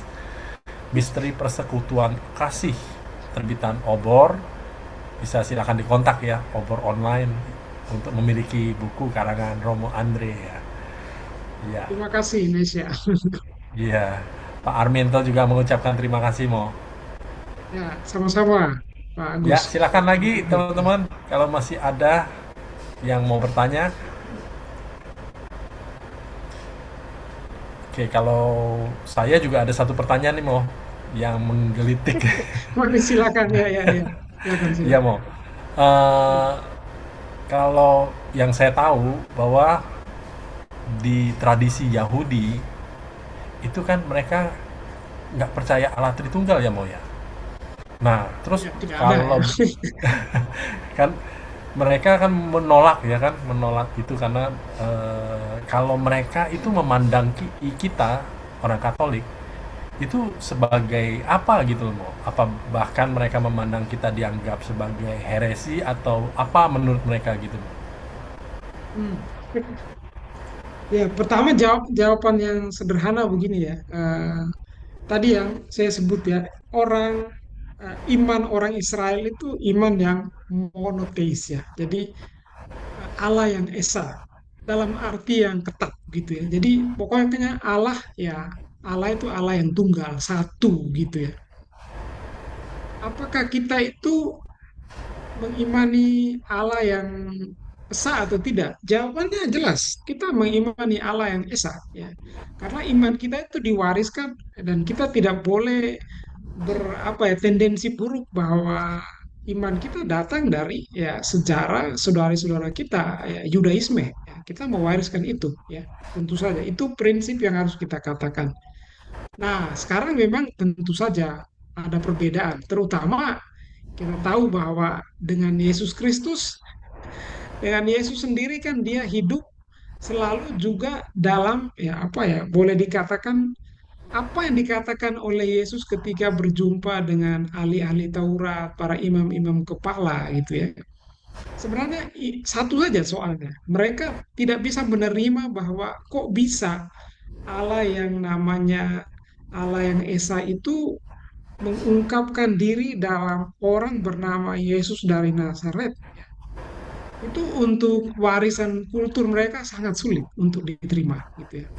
Nah, Yesus sendiri dengan sadar ya, kemarin kita sudah katakan, tidak ada orang yang bisa mengklaim seperti Yesus mengatakan aku dan Bapa adalah satu. Itu skandal untuk kultur orang Yahudi, tidak mungkin ya gitu ya. Nah, Yesus dalam kultur itu dengan sadar mengatakan bahwa aku dan Bapa adalah satu. Siapa melihat aku, dia melihat Bapa gitu ya. Nah, ini kan sesuatu yang sangat revolusioner dari seorang bernama Yesus dari Nazaret ya. Nah, ini seperti suatu apa ya, suatu lompatan ya, suatu revolusi kultur keagamaan yang memang ya sulit diterima oleh orang-orang Yahudi Ortodoks ya, yang dalam arti ketat mengakui iman mereka itu berarti Yahweh ya itu ya. Nah, jadi bagi mereka eh, bisa kita katakan kesulitan untuk mengerti bagaimana mungkin ya Mesias yang mereka nanti-nantikan itu kok muncul dengan seorang yang mati di kayu salib gitu ya. Itu tidak mungkin bagi mereka. Ya, tentu saja sampai sekarang ya itu tidak mungkin diterima gitu ya. Mereka masih menantikan datangnya Mesias. Nah, itu kultur mereka ya, kebudayaan agama yang mereka wariskan. Nah, bagi kita orang Kristiani di situ tadi yang saya katakan ya, monoteisme Kristiani itu ya ada suatu istilah, izinkan saya menggunakan satu istilah agak teknis ya, monarkianisme ya gitu ya. Ini memang oleh orang dalam teologi Kristiani ya suatu tendensi yang agak negatif ya gitu ya. Kenapa disebut begitu ya monarkianisme, suatu isme? Karena kalau udah Allah yang esa dalam arti ketat, lalu kalau ada pribadi ilahin itu kayak dia cuma tambahan aja ya dia kayak kayak nempel aja ke prinsip yang pertama itu. Nah, jadi disitulah ada kesulitan untuk benar-benar apa ya dialog dalam arti ketat teologis ya di situ ya dan kita tidak bisa memaksakan warisan iman seperti itu ya. Cukuplah bagi kita bahwa kita mewarisi monoteisme, tetapi sekarang terjemahan monoteisme itu sekarang seperti suatu monoteisme kasih ya. Di mana ya tadi ya, Bapa yang mengasihi kita, mengungkapkan dirinya dan juga menyertai kita dengan rohnya ya. Itu ya kekasan iman Kristiani yang memang sudah ya jauh dari warisan tradisi yang pertamanya ya gitu ya. Ini makanya sering disebut sebagai ya monoteisme yang trinitaris. Memang itu ya istilah teknis yang digunakan oleh orang-orang modern seperti Karl Rahner ya, menggunakan istilah itu untuk menunjukkan ya sesuatu yang lain sama sekali. Tapi jangan tanya kepada orang yang Yudaisme dalam arti ketat karena bagi dia itu aneh, ya nggak mungkin ada apa namanya. Dan itulah yang kita hadapi ya gereja dalam hal ini ya berhadapan dengan orang bernama Arius ya yang nanti kita bahas pada tema ketiga itu ya. Sebenarnya Arius juga berada di dalam ini kesulitan ini. Kok bisa bagaimana mengerti bahwa ya Bapa melahirkan anak itu bagi dia itu agak sulit diterima ya. Bukan agak sulit, memang tidak bisa dia terima dengan akal budi dia. Dan memang itu hanya bisa dimengerti dan dirumuskan dengan ya credo, aku percaya ya. Ya itulah iman kita ya deh. Jadi memang ada linearitasnya tapi juga ada ya diskontinuitasnya ya, ada titik putusnya di sana gitu ya. Itu harus kita katakan ya. Ya, Yes, itu makasih Mo. Pak Kelly. Ya, Makasih Mo penjelasannya. Ya. Oke, sekarang ada Pak Igidius yang bertanya. Ini ada 4 pertanyaan Mo. Yang wah banyak sekali pertama, pertanyaan. satu-satu ya Mo? Ya, boleh deh Satu, coba satu ya. satu-satu ya. Yang pertama, Putra sebagai pencipta dan penebus. Apakah Bapa dan Roh Kudus juga sebagai pencipta dan penebus Mo? Hmm, oke ya. Coba ya sebentar ya.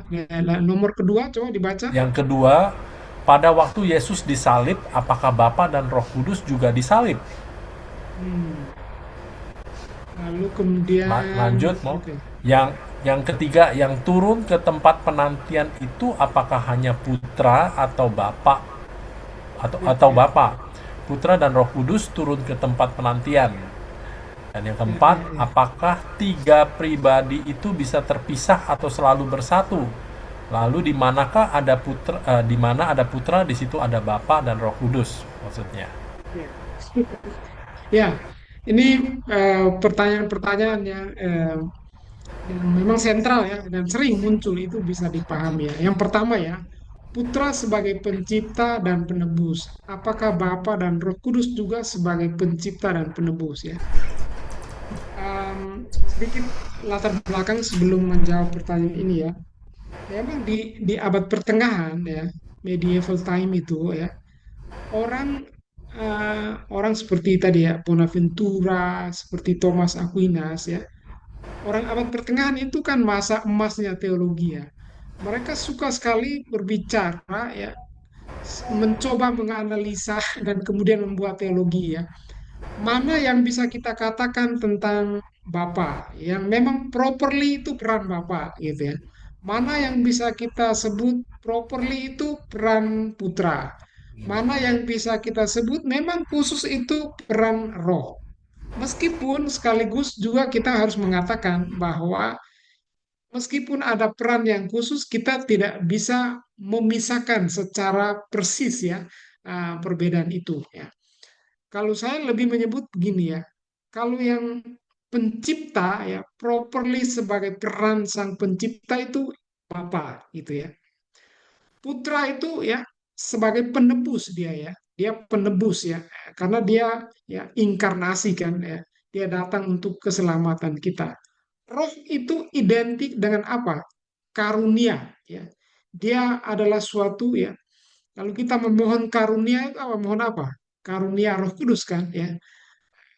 Novena ya 9 kali untuk mohon 9 karunia roh. Kita menyebutnya demikian karena itu hidup dalam tradisi kita. Ya. Jadi uh, kalau kita mau menyematkan suatu peran yang partikular ya kepada 3 pribadi ya tadi ya seperti juga rumusan yang tadi kita kutip yang ditanya juga tadi ya Bapa itu sebagai ya dasarnya dia ya dia seperti kreator ya menjadikan segala sesuatu, tapi juga sekaligus kita tahu bahwa ya dia menjadikan dengan berfirman ya. Dan roh menaungi ya kalau kejadian itu ya. Kalau kita menyebut bahwa putra itu penjelmaan ya firman menjadi daging ya, kita sedang mengatakan apa? Bapa yang bersabda ya kan kita tidak bisa ya. Dan sekaligus juga kita tidak bisa menyangkal bahwa ya putra itu dikandung dari Roh Kudus ya. Nah, ini eh, tadi ya kemarin saya sudah katakan juga bahwa kita akan berusaha memberi porsi kepada 3 pribadi, tetapi juga kita sekaligus akan menemukan bahwa ya ada kaitan yang erat antara satu dan yang lain. Jadi ada bahasa kita yang bisa menunjukkan unsur partikularnya, tapi juga sekaligus ada bahasa kita yang menunjukkan ya kaitan antara satu dan yang lain. Nah, itu yang pertama. Yang kedua, pada waktu Yesus disalib, apakah Bapa dan Roh Kudus juga disalib? Nah, ini juga sama ya. Kita tidak bisa mengatakan ya properly yang disalib itu siapa? Ya jelas di dalam Injil kan dikatakan yang disalib ya wafat disalib itu siapa? Putra kan, ya kan? Tapi kita tidak bisa juga menghindari jelas di dalam kitab suci bahwa ketika putra wafat di kayu salib ya, dia berdoa kepada siapa? Menyerahkan nyawanya kepada siapa? Ya, kepada Bapa. Yang diserahkan apa? Rohnya, gitu kan. Jadi dalam arti itu kita juga sekaligus mengatakan ya, peristiwa salib di mana putra itu wafat juga sekaligus adalah ya, Theologia Crucis is Theologia Trinitaris ya gitu kan. Jadi itu ya, salib memancarkan ya, juga unsur trinitarisnya begitu. Meskipun ya sekali lagi data-data biblis akan memperlihatkan kepada kita yang wafat di salib menderita, yang diceritakan di dalam sejarah, ya, yang kita tutup kitab suci pun kita tahu dari sejarah siapa maksudnya. Ya, Yesus dari Nazaret ya gitu kan. Oke, jadi ada yang menjadi apa, memainkan perannya ya, protagonisnya di sana, tetapi juga tidak bisa di saat yang sama kita menghindar dari ya, dua pribadi yang lain. Nomor yang ketiga, nah ini sama ya, turunan pertanyaannya ini ya.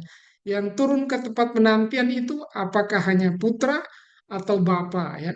Putra dan Roh Kudus turun ke tempat penantian. Nah ini ya, saya kira kemarin juga muncul pertanyaan yang mirip-mirip ya gitu ya. Nah, yang kita tahu dalam kredo kita, dalam doa kita ya, dan akan Yesus Kristus yang tadi ya wafat ya dalam sejarah ya, mati pada masa Pontius Pilatus ya, turun ke tempat penantian. Kita berbicara tentang putra ya gitu ya, peran dia ya. Tapi juga sekaligus kita melihat data-data biblis ya, dia yang sudah kamu salibkan itu ya dibangkitkan oleh Bapa dengan kuasa Roh Kudus. Jadi kita tidak bisa memberi peran kemudian menghindarkan peran yang lain. Nah, apa ya, unsur misteri kesatuannya itu ada di sini ya. Dia selalu akan menaungi kita ya. Nanti saya akan tampilkan satu doa dari Santo Gregorius dari Nasianse itu ya.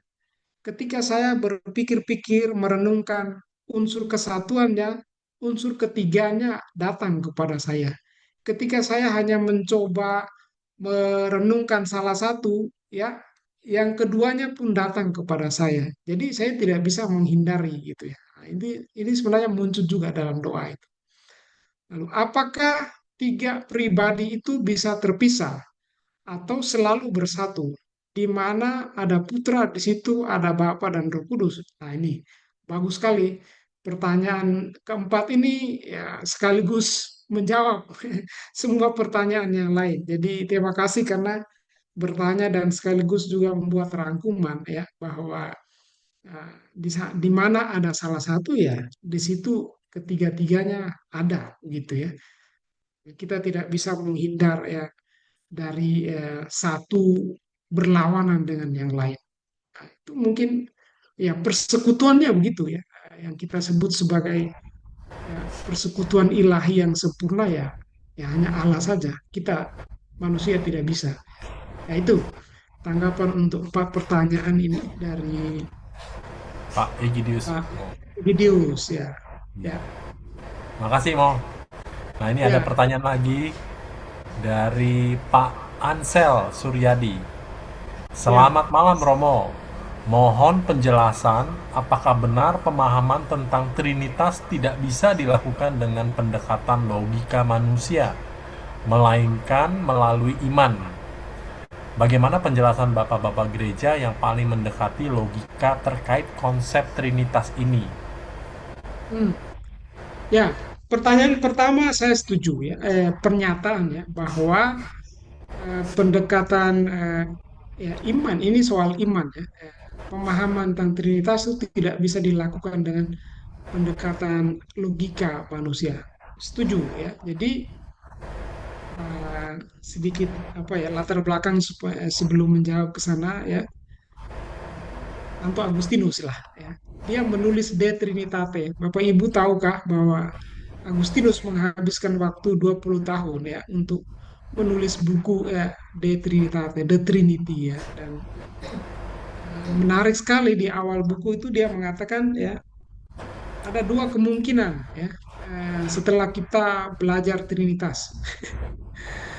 Yang satu kita meninggalkan iman kita, ya ini agak ekstrim ya Agustinus ya. Yang kedua ya, dan ini yang dia syukuri, yang kedua ialah bahwa dalam segala keterbatasan itu kita menemukan begitu banyak kekayaan iman kita. Itu bagi saya menurut apa ya dasar ya apa yang dikatakan oleh Agustinus itu ya. Jadi ini dia mau katakan bahwa apa namanya, sekalipun secara logis kita tidak mengerti, tetapi cobalah ya Anda lakukan ya. Karena di sana menurut Agustinus dia mengatakan kepada pembacanya ya, saya yakin bahwa Anda akan menemukan banyak sekali kekayaan iman di sana. Dan saya setuju dengan Agustinus ya dalam hal ini ya. Ya, tidak perlu bahwa kita akan mengerti segalanya ya dan tidak mungkin, tapi ya, menemukan kekayaan iman itu pasti ya. Ya kita ingat ilustrasi yang terkenal dari bukunya Agustinus itu ya. Agustinus berjalan di tepi pantai, ada anak kecil yang menggali lubang mencoba untuk memindahkan air dari samudra ke lubang yang kecil ya. Agustinus mengatakan kepada dia, itu perbuatan bodoh anak kecil. Kamu nggak mungkin memindahkan samudra ke dalam lubang itu ya. Dan anak itu seperti suatu pewahyuan ilahi ya. Ya. Dia menjawab bahwa ya demikian juga ya pikiranmu yang kecil itu tidak bisa untuk menampung ya misteri ya Allah ya gitu ya. Nah ini apa, menanggapi pertanyaan ini ya. Jadi saya setuju bahwa nah, pertanyaan yang kedua atau pernyataan itu bagaimana penjelasan bapak-bapak gereja yang paling mendekati logika ya terkait konsep Trinitas ini ya. Kalau saya sih apa ya tadi ya tidak ada yang memuaskan kita kalau kita mau mencari kepuasan secara logis ya. Tapi orang seperti ya Agustinus ya itu dia mengatakan bahwa ketika kita sampai pada batas pengalaman kita ya kita kita harus Agustinus menggambarkan begini ya, kita tidak akan menemukan sesuatu yang tersembunyi itu ya, misteri itu, tetapi kita tahu tempat di mana kita mencarinya ya. Ini indah sekali dia mengatakan ya, di mana tempat kamu mencari itu ya, ya lokusnya di mana, tempatnya di mana. Tepatnya di dalam kasih, dia mengatakan ya. Di dalam hidup kita, ketika Anda hidup dan saling mengasihi, ya, itu Anda sedang mencari di tempat yang benar. Ya. Meskipun dia mengatakan Anda tidak akan menemukan dia karena dia itu tersembunyi, tapi Anda bisa mencicipi, bisa merasakannya. Apa itu? Kasih. Ya. Mengapa kasih? Karena di dalam kasih itu ada tindakan orang yang mengasihi, ya, Bapa yang menjadi the first principle dalam arti kata, ya, Bapa prinsip pertama, ya, bangunan dasar tadi, ya. Ada putra yang mengungkapkan menerima kasih itu, yang mengasihi ada, yang menerima kasih ada, dan yang mengikat kasih itu. Ya. Nah, saya kira hal-hal begitu bisa kita kita uji dalam pengalaman kita ya. Nah, di sini sekarang ya, Agustinus membahas itu dalam buku dia yang ke-8 itu ya, bab 8 buku Trinitas ya. Dia mengatakan kepada para pembacanya, mari kita tinggal di sini ya. Tinggal sejenak ya. Kita sudah mencari ya misteri itu, tetapi mari kita beristirahat. Ya, beristirahat di dalam keluarga kita, di dalam gereja kita, di dalam relasi kasih kita. Karena di situ kita menemukan tadi ya, yang mengasihi, yang menerima kasih, dan yang mempersatukan ya kasih itu ya. Itu maksudnya apa? Bapa, Putra, dan Roh Kudus. Dan itu bisa kita rasakan dalam pengalaman kita. Tidak bisa kita buktikan dengan, kita nggak bisa tunjukkan kasih seperti apa. Ya. Wujudnya seperti ini kan? Atau apa? Kan tidak. Saya hanya bisa membuktikan bahwa saya mengasihi saudara Bapak Ibu semua di sini hanya dengan ya tindakan saya, nah, dengan apa ya aksi-aksi yang nyata gitu ya. Jadi eh, jangan jangan mencari penjelasan yang memuaskan karena tidak ada jawabannya ya terus terang ya. Jadi jangan kecewa dan lari dari iman tapi carilah terus karena di sanalah Anda akan menemukannya gitu. Ya, itu kurang lebih tanggapan dari untuk pertanyaan Pak Ansel. Ya, makasih Mo. Terima Ya, kasih juga buat teman-teman yang tak bertanya. Masih ada waktu nih. Siapa mau bertanya lagi? Silakan. Bisa diketik atau langsung Nih, raise hand juga boleh. saya mau bertanya nih, Romo. ya mari. Ya, Bu Ros. Nah, Bu Romo, Rosita ya. ya, Ya. Romo, kalau di karismatik Katolik itu Hmm, kan ada pencurahan Roh Kudus. ya. Sepertinya kalau belum ada pencurahan Roh Kudus, ya, kita tuh belum komplit gitu, belum sempurna. Sedangkan baptis kita udah Trinitas gitu. Menurut Romo gimana tuh, Ya, Romo? ya. Oke, baik ya. Pertama gini ya, kalau roh kan tadi kita ya sesuatu yang khas ya, properly kalau kita nyebut ya, Roh Kudus itu apa? Karunia, ya kan? Bahasa Santo Paulus juga mengatakan begitu ya. Eh, 7 karunia roh atau buah-buah roh gitu ya. Paulus mengatakan ya, memang ada orang yang diberi karunia, karunia untuk mengajar, karunia untuk membimbing, karunia untuk berbahasa roh, ya macam-macam lah ya. Meskipun bermacam-macam karunia dan pekerjaan, tapi ya satu roh, satu Allah, satu Tuhan gitu ya. Nah, sekarang pertanyaannya ya, eh, kalau belum mendapat karunia itu bagaimana? Ada yang kurang kah? Gitu ya. Yang pertama kita harus katakan bahwa ya tidak ya karena karunia itu banyak sekali ya. Jadi tentu saja bukan terbatas pada yang disebut oleh Santo Paulus. Apapun itu yang kita dapatkan, apapun kemampuan kita ya, entah mengajar, entah berbicara, entah memimpin, mengorganisir atau apapun itu ya. Karena itu suatu pemberian. Karena suatu istilah karunia kan apa artinya? Suatu pemberian kepada kita, hadiah lah ya kepada kita ya. Makanya disebut dengan karunia donum gitu kan, diberikan kepada kita. Jadi jangan jangan merasa kurang atau merasa apa ya belum utuh kalau apa ya tidak atau belum menerima suatu karunia. Itu prinsip yang pertama gitu ya. Prinsip yang kedua gini ya, kita perlu bertanya, mungkin yang lebih penting dalam suatu kelompok kategori ya, misalnya karismatik atau kelompok yang lain. Kita mendapatkan karunia itu tujuannya apa? Atau digunakan untuk apa? Itu pertanyaannya. Disitulah kita menguji apakah benar karunia ini baik atau tidak gitu ya. Nah, ini kurang lebih ya indikasinya ya. Nah, menggunakannya untuk apa? Kalau namanya karunia itu harus digunakan dengan sebagai suatu karunia juga ya. Maksudnya gini ya, seperti roh putra itu kan dia menerima roh ya, dia dikandung oleh roh. Pada akhir hidupnya apa yang dia lakukan ya? Dia memberikan ya, mempersembahkan kembali roh itu ya. Dia sudah terima ya. Sebenarnya si apa Yesus yang disalib itu bisa mengikuti godaan dari si prajurit itu, turun dari salib dan selamatkanlah dirimu. Bisa, kenapa tidak ya? Dia punya kuasa, dia sudah melakukannya ya. Tapi dia tidak memilih jalan itu ya.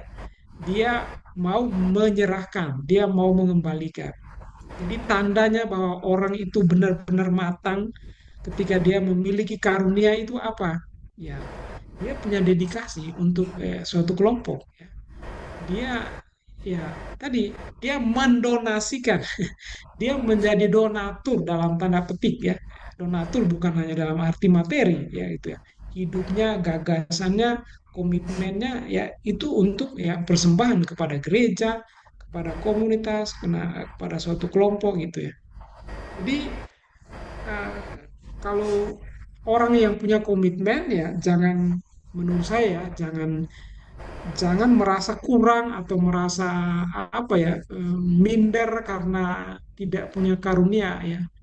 Menurut saya tidak tepat bahasa bahwa orang itu tidak punya karunia ya. Orang mempunyai, mungkin kecil dan sederhana ya, tapi dia mempunyai ya. Mungkin sulit karena kalau kriterianya harus bahasa roh itu ya. Nah, ini eh, apa namanya, perlu dilihat kembali ya gitu ya. Apakah harus begitu? Kan tidak juga ya. Tidak semua orang ya memiliki ya. Mungkin dia punya aspek yang lain yang bisa dia berikan dalam suatu komunitas. Jadi ada beragam ya. Jadi tidak boleh patokannya hanya itu. Dan kalau Anda memilikinya, ya pertanyaan yang penting tadi, digunakan untuk apa? Apakah benar-benar sebagai suatu donasi atau ya kebalikannya kita tahu ya, kalau suatu karunia itu untuk kesombongan, untuk kepentingan diri, untuk egoisme ya, apakah itu suatu karunia? Ya itu pertanyaannya yang harus kita kita jawab ya, kita uji dalam pengalaman kita. Nah itu eh, tanggapan ya untuk Bu Musita. Ya, Ya, Yes, terima kasih ya makasih. Romo ya. Makasih ya, Mo. ya. Nah, Ya. ini mungkin pertanyaan terakhir ya malam ini dari Pak Armiento lagi. Malam Romo, boleh nggak dikatakan bahwa yang wafat di kayu salib adalah pribadi Allah yang kedua, yaitu Sang Anak Hmm. atau Putra yang kodratnya sebagai manusia bukan kodratnya yang ilahi. Ia Hmm. yang telah dibunuh dalam keadaannya sebagai manusia. 1 Petrus 3 ayat 18. Ya. Ya, terima kasih Pak Armiento, Ya, Pak Agus ya. Memang ada soal tentang ini ya, bisa dimengerti ya. Jadi itu sering muncul dengan berbagai versi pertanyaan, tapi arahnya ke sana ya. Jadi seperti tadi muncul juga dari 4 pertanyaan yang pertama itu ya. Memang saya lupa ya, ada beberapa waktu lalu itu pernah muncul juga agak banyak diskusi di media sosial tentang pertanyaan serupa ya, gitu ya. Begini ya, em, kalau menurut saya ini sekarang pandangan ya, frase kita harus cukup lengkap dan utuh gitu ya. Memang yang mati di salib itu ya putra Allah, dan dia ya kemanusiaannya dalam kelemahannya dia mengalami penderitaan. Tetapi yang ilahi ikut ikut merasakan ya, ikut bersolidar dengan kematian insani itu. Itu menurut saya bagian yang sangat penting. Karena kalau begitu lanjutannya ya tadi ya, dia turun ke alam maut, kan dalam kredo kita mengatakan begitu ya. Masalahnya begini, kalau yang mati itu hanya manusia dan yang ilahi tidak ikut merasakannya, kita ada bahaya juga di sana ya gitu ya. Jadi sepertinya yang yang ilahi itu seperti berpura-pura saja dia ya. Ini ada bahaya ya, yang sebenarnya sudah lama dihadapi oleh gereja ya gitu ya. Jadi seperti memisahkan ya, yang mati itu ya kemanusiaannya saja. Ya kalau begitu ya, yang ilahi itu seperti berpura-pura ya gitu ya. Dia sebenarnya tidak ikut menderita, dia main kuasa di sana gitu ya. Jadi tentu kita tidak bisa mengatakan bahwa Allah mati, terus ya itu kontradiksi ya dalam iman kita, nggak mungkin kita mengatakan begitu. Tapi kalau sampai dalam kredo kita mengatakan bahwa dia turun ke alam maut ya, artinya apa? Ya memang yang ilahi itu bersolidar benar-benar dengan keinsanian kita ya. Dia ikut merasakan ya solidaritas Allah dalam situasi ya, penderitaan manusia, bahkan ikut merasakan kegelapan makam. Itu menurut saya misteri iman yang dalam menurut saya itu ya. Jadi maksud saya gini ya, di dalam pertanyaan ini ya, kalau dikatakan ya bahwa yang wafat di kayu salib itu adalah pribadi Allah yang kedua, yaitu sang anak atau putra yang kodratnya sebagai manusia. Kalau saya kurang setuju dengan sambungannya bahwa yang ilahi itu tidak ya merasakan ya. Kita harus mengatakan bahwa memang benar ya kodratnya sebagai manusia dan dia yang ilahi ikut ya merasakan ya situasi batas ya kegelapan makam itu kan keyakinan kita juga ya. Jadi pada hari Jumat Agung itu kalau kita mengatakan yang ilahi itu ya dia tinggal jauh di sana ya ya agak ada sesuatu yang kurang dalam dalam iman kita itu ya.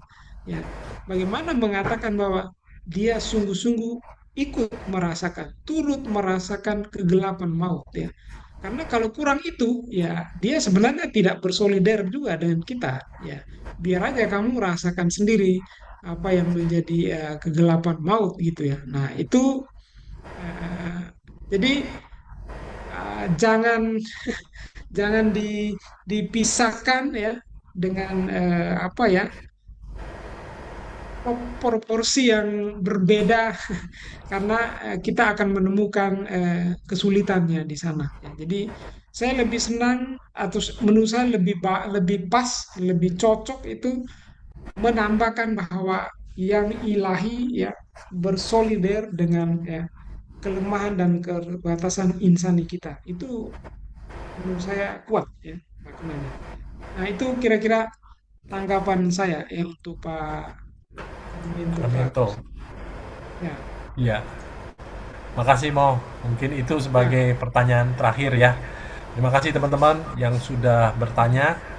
Ya, mungkin masih banyak yang mau bertanya ya. Tapi kita cukupkan dulu karena sudah waktunya jam 9. Kita tutup dengan pengumuman. Mungkin Bu Jacqueline ada pengumuman? Mungkin itu aja Pak Kelly, nanti Rabu depan masih sesi Romo yang ketiga ya, Ya, lanjutannya, sesi masih ada terakhir. satu sesi ya teman-teman ya. Ya, Jadi ya, ini adalah sambungan dari yang sesi minggu lalu dan minggu depan Rabu jam yang sama di Zoom yang sama juga kita akan lanjut ya mau ya untuk sesi yang ya. ketiga. Sesi yang ketiga. Ya, Iya, oke. Kita tutup aja dengan doa. Nanti Romo Andre bisa mohon berkatnya mo. ya, siap. Ya, ya. Iya. Oke, baiklah kita tutup ya dengan doa. Mari kita sama-sama dalam nama Bapa dan Putra dan Roh Putra dan Kudus. Roh Amin. Kudus. Amin.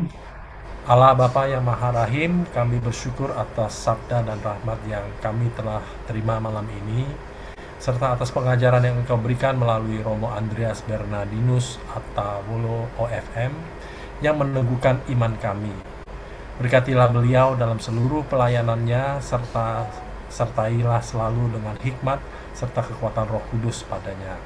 Teguhkan iman kami semua agar kami juga semakin mengenal dan mengasihi Engkau dalam misteri Allah Trinitas ini, serta setia hidup dalam sebagai murid-murid Yesus. Semua ini kami mohon melalui Kristus Tuhan dan pengantara kami. Amin. Kini kita mohon Romo berkatnya mo. Mari kita mohon berkat Tuhan. Tuhan bersamamu. Dan bersama rohmu. Semoga kita sekalian istirahat kita pada malam hari ini dan juga doa-doa kita, segala sesuatu yang kita rencanakan dalam hidup kita senantiasa diberkati oleh Allah yang Maha Kuasa dalam nama Bapa dan Putra dan Roh Kudus. Kudus. Amin. Amin. Terima kasih Romo Andre. Terima kasih Romo. makasih Sama-sama, Romo. sama-sama. Terima Terima kasih kasih. Romo. Terima kasih, Romo. Terima kasih Semua Bu juga. Terima kasih Pak Kelly. Sama-sama. Selamat Ya, malam. Terima kasih makasih. Nesia ya. Ketemu minggu Sama. depan. Terima kasih Romo. Terima kasih Terima Romo. kasih. Makasih Romo. Terima kasih. Makasih Terima Romo. kasih. Romo, terima kasih semua. Sampai ketemu lagi. Sampai Sampai minggu ketemu depan ya. Romo. Ya, sampai Terima ketemu kasih ya. minggu depan Romo. Sampai minggu depan ya. Oke ya. Terima kasih ya. Ya.